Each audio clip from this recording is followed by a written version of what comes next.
Hello, everybody. Welcome to our presentations on American eels. This one is done by me, Justin, Keeley, and Julia. So just a quick outline of our presentation. First, we'll introduce you to the species, and then we'll speak about their life cycle, migration patterns, and their ecology. Then we'll quickly go through the connection they have with humans, their connection with dams, and then we'll finally conclude. So to introduce you to the species, the American eel, Anguilla rostrata, is part of the Anguillidae family. They're characterized by elongated green snake-like bodies and a depressed snout. They're a native species to the regions of North and South America, but they spawn out in the Sargasso Sea of the Atlantic Ocean. It shares this common breeding ground with its sister species, the European eel.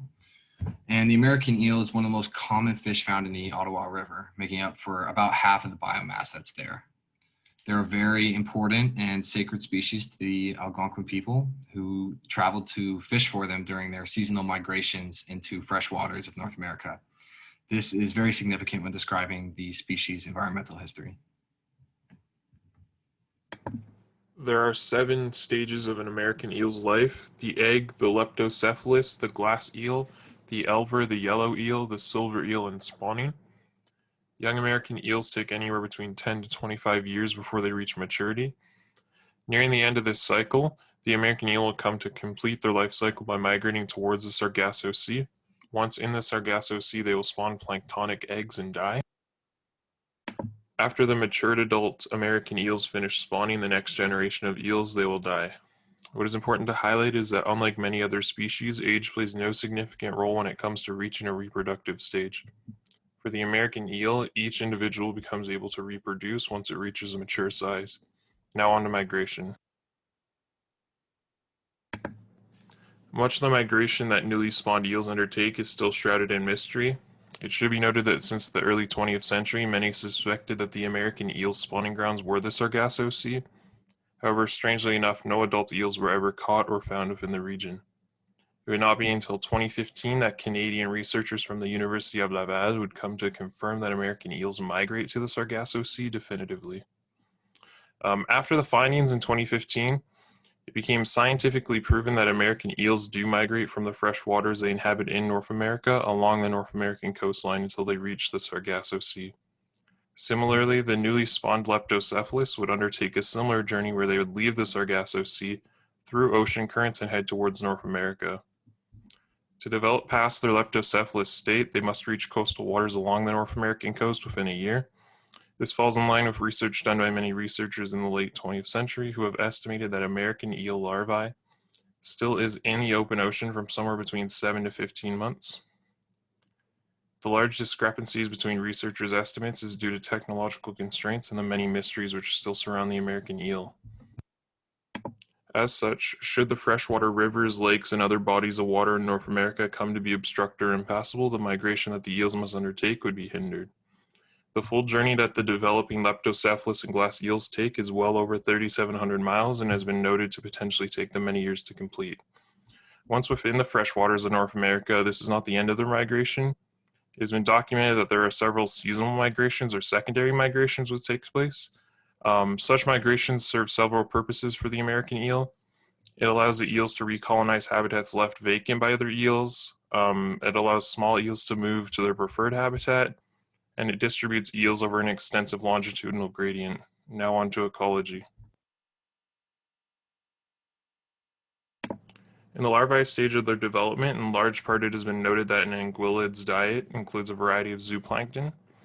During the transitional period from glass eel to yellow eel to have the energy needed for their metamorphosis, research has shown that an elver's diet consists of mysis, idothea, copepods, and various larvae.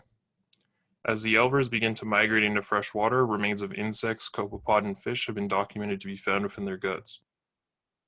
Once in freshwater, as they mature into juvenile stages in adulthood, the American eel will take on an omnivorous lifestyle. Their diets will have a wide variety of prey. It has been noted that this wide-range diet is a major reason behind American eels being able to successfully inhabit a wide variety of different habitats. The American eel is a nocturnal hunter and is most active at night, and this is when the majority of their hunting takes place. As the size of the eel grows, they become more inclined to hunt for fish and large-sized prey. During the day, the American eel mostly finds itself hiding among tree snags, plants, and other types of shelters. And then once becoming adult, the American eel prefers to spend its time in muddied waters and streams with continuous flow. The larger eels of this species prefer slower moving streams of water, whereas the smaller ones are more commonly found in faster moving waters. It has been documented that eels residing in brackish water, water that has more salinity than fresh water but less salinity than seawater, grow at a much higher rate than those that spent their life in fresh water. What is most unique with the American eel over other species of aquatic life is that they are able to actually breathe through their skin, allowing for brief travel over land.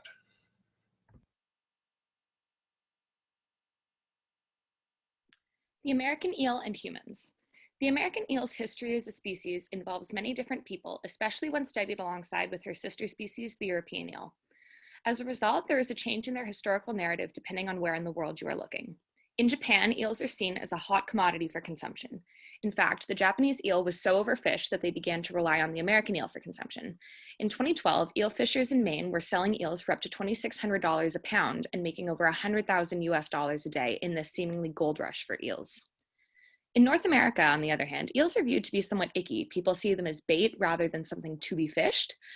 With the exception of Atlantic Canada and Indigenous groups, they are seen as unappetizing, slimy, or gross.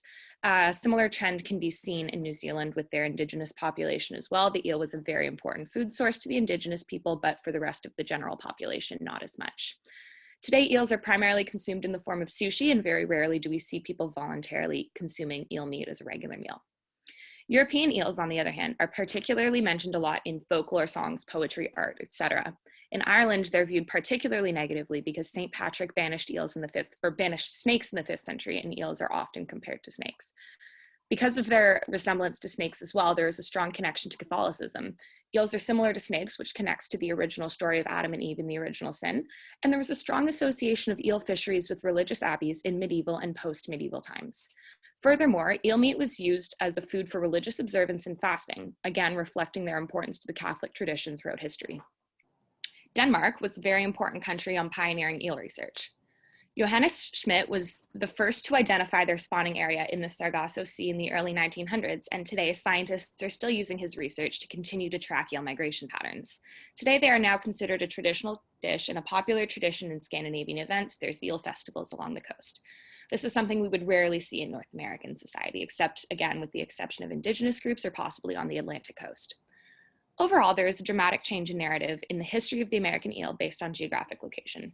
The species' connection to religion, its negative imagery, and it being seen either as a delicacy or unappetizing all reflect the history of the American eel and its significance to human beings. The Algonquins call the American eel Kitchissippi pimisi, which means big river eel. They have had a relationship with the eel for over 4,000 years, second only to the Micmac, whose eel wares have been dated to 5,000 years old.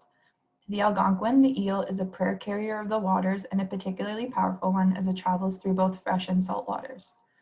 Eel meat is particularly nutritious compared to some other inland sources. The Algonquins would use eel meat as a source of nutrition on long journeys and throughout the winter.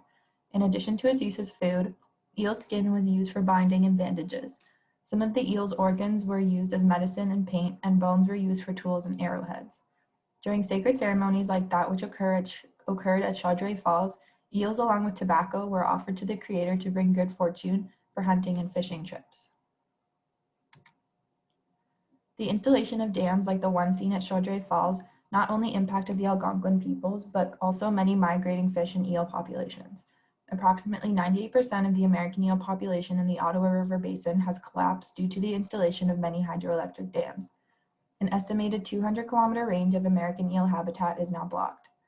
Small eels are unable to swim against the current created by the dams, and large eels are at risk of being killed by the spinning turbine blades. In 2012, Hydro Ottawa purchased the Chaudray Falls Generating Station, originally built in the early 1800s. In order to become more green and eco-friendly, they installed an eel ladder and 2 fish tubes. The eel ladder is designed to assist eels moving upstream to avoid the turbines in order to reach their habitat safely. The fish tubes will allow both fish and eels moving downstream to avoid the turbines. These efforts will hopefully increase American eel populations. And so, in conclusion, human-built structures are blocking the migration of the American eels through their natural freshwater systems. And eels are very important in cultural and economic ways to many different civilizations throughout history. Thank you guys for coming to our presentation. Any questions?